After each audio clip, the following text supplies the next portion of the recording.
to be able to be here today.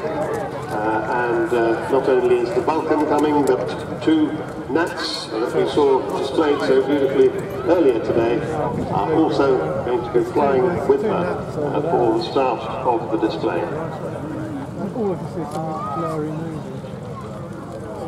So Vulcan, of course, represents the very best, the most imaginative, thinking out of the box virtues of British aeronautical design and engineering.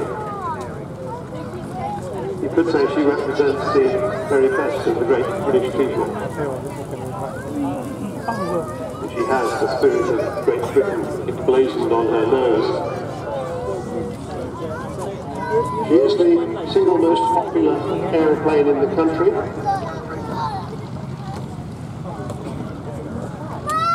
I was saying earlier that at the Farnborough Airshow they did a poll of 16,300 Facebook followers, and she came top, most popular item at the Farnborough Airshow, and I'm allowed to say today, because they're not here, that the Red Arrows came second. You have to whisper that when we're at the same airshow. And that was repeated at the Bournemouth Airshow a little while later, with a poll conducted by the local paper, the Bournemouth Echo, not on the top, Red Arrows second. So everybody loves Vulcan. I've been talking about Vulcan since she's been flying again at air shows, and I still don't know what it is. I can't put my finger on it. She just is something that everybody loves a lot. I think she's, in a way, she's kind of aviation art. She is a piece of art in the sky. And of course, to have her accompanied by two Nats today is rather special. Similar sort of era aircraft. As Ben and I were discussing earlier today, there was a plan at one stage to carry Nats underneath the wings of a Vulcan and then launch the Nats from the Vulcan. I don't think that ever came to anything. It sounded like an awfully good idea to me. But anyway, this is probably as near as you can get, because coming in from the left now is your Vulcan, Vulcan XH558, and two Nats, the Red Arrows colours and the 4 flying training school.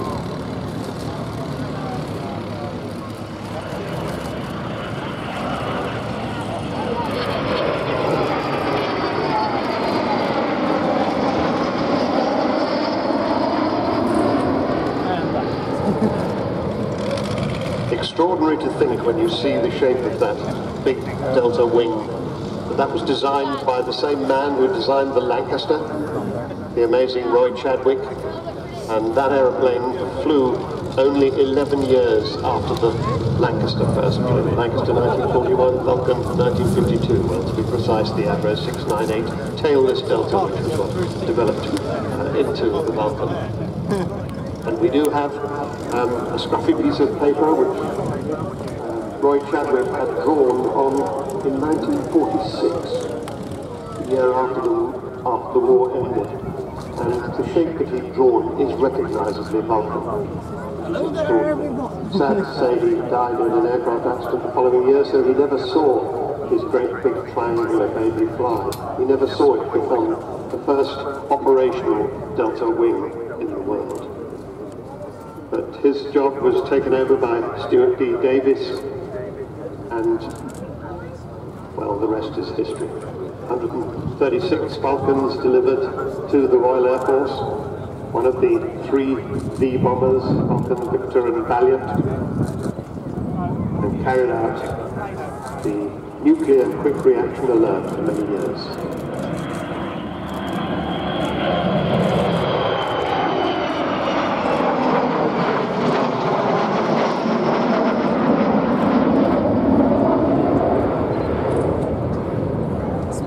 Two pilots in the Vulcan today. Captain and the man flying is Bill Ramsey, and the co-captain is Kev Rumans, and the air electronics officer down the back is Phil Davies. His day job is working for SELEC CS.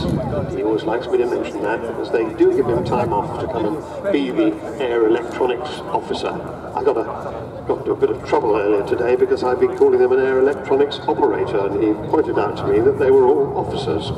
It was only on the Kipper fleet, on the old maritime Shackletons and things like that, they were called air electronics operators. So the AEO, the officer down the back.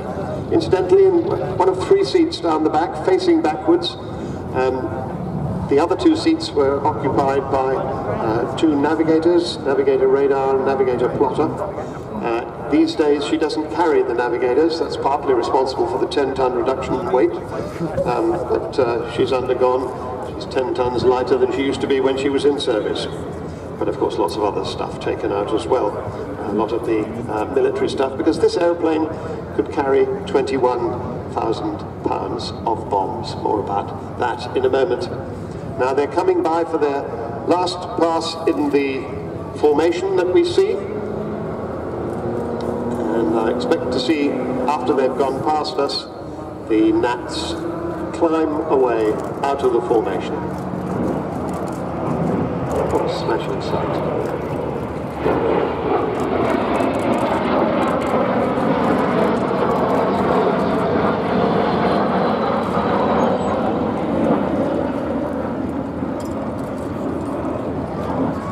Very nice, and many thanks to the NAT display team, which is, like Vulcan, is a charity, a Heritage Aircraft Trust, designed to protect the NAT and other historic aircraft and to conserve them as heritage assets. So keep your eye on the Vulcan now as she goes round. She'll be coming back in on, I heard Ben explaining the B axis of the display coming straight towards us, and she begins her solo display. When I was talking about the crew, there's somebody also very important who's not on board and almost never is, Taff Stone, Kevin Stone, who's the crew chief and the chief engineer. He says 558 is my baby. He's got a team of 6 engineers who daily work miracles, getting this ancient old lady. And people often say to me, why do you call her she? It's an it. It isn't an it at all. I think it's very much a she, and when I consulted Taff Stone about it, he said, oh, definitely female, and very high maintenance to boot. So, without Taff, we wouldn't see this Vulcan here today. Taff and his men at Doncaster, working to keep this aeroplane airborne.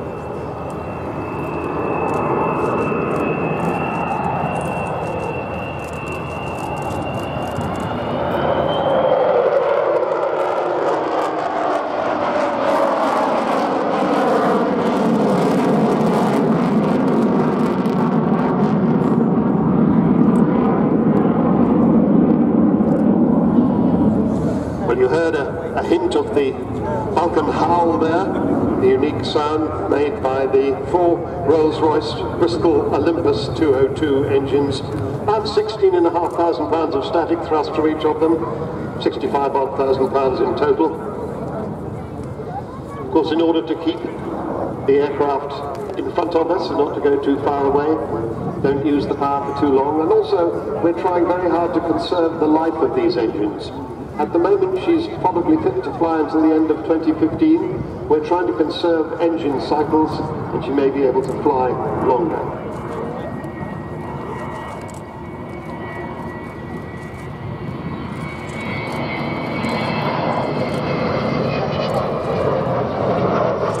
And as you see, she can also tiptoe up on you, making very little noise.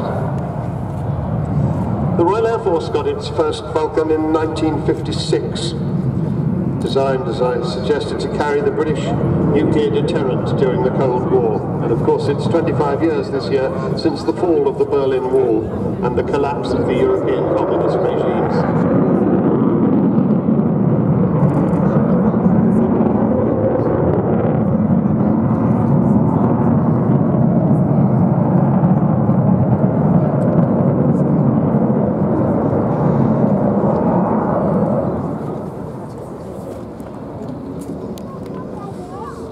But long before that time, Vulcan Vulcans had handed over their awesome responsibility of carrying the nuclear deterrent to the Royal Navy, and they became low-level, tactical, conventional bombers. And also, some of them became tankers and maritime reconnaissance aircraft, and they changed colour from the brilliant anti-nuclear flash white to this current camouflage scheme. And she is in the colours, he represents all the Vulcan squadrons of the 1970s.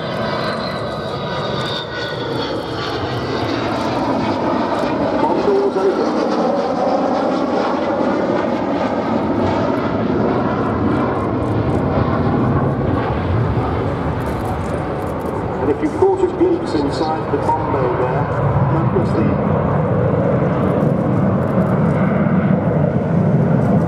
that was the weapons bay that carried 21 1,000-pound bombs all the way to the Falkland Islands in 1982.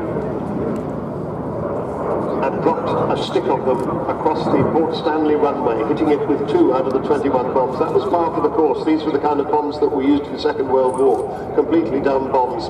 Now, if you're off to the right-hand end, you'll still be able to see into the bomb bay, which you'll see closing as she comes back across the displayed data.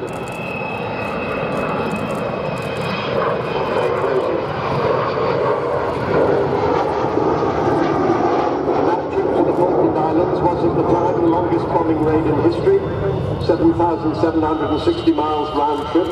That's about as far as from here to Bali, non-stop. And it required 18 air-to-air refuelings.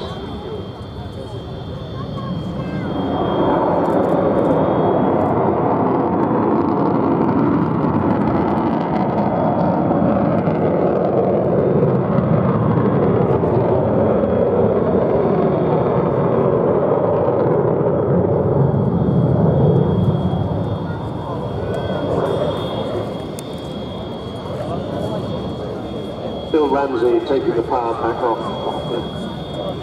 using one of those valuable cycles to give us that extraordinary Vulcan sound. Now, I was saying earlier, this is your aeroplane. It is. It's cost £20 million to get her to this stage, and you, wonderful people, are the people who have given the vast bulk of that money.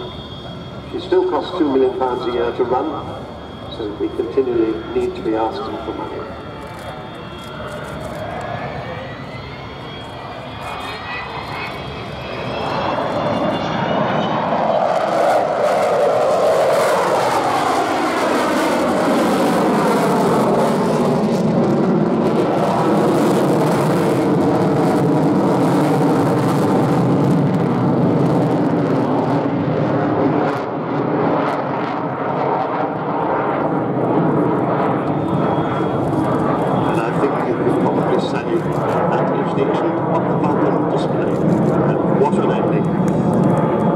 Display by Bill Ramsey, Kev Rumens and Bill Davies.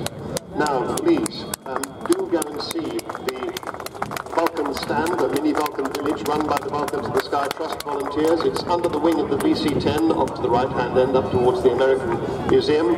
Or you can go and see the Vulcan to the Sky Club stand, which is a bit left of centre down towards airspace. So there are 2 places where you can go and buy all sorts of stuff to help support Vulcan. Find out how to join the club, and you find out the details of the website, and vulcantothesky.org is the website. And of course, if you aren't able to get there while Sally B, another absolutely classic bomber, takes off, I'm told I can just have time just to say this. If you want to stay where you are, you can contribute to Vulcan by getting your mobile phone out and texting the letters VULC and 145, VULC 145 to the number 70070. So text VULC 145, that's 14 a year, 14 and £5 is the amount you're going to give to the Vulcan to the Sky Trust, and text that to 70070. It'll cost you a fiver on your phone bill, plus standard post charge.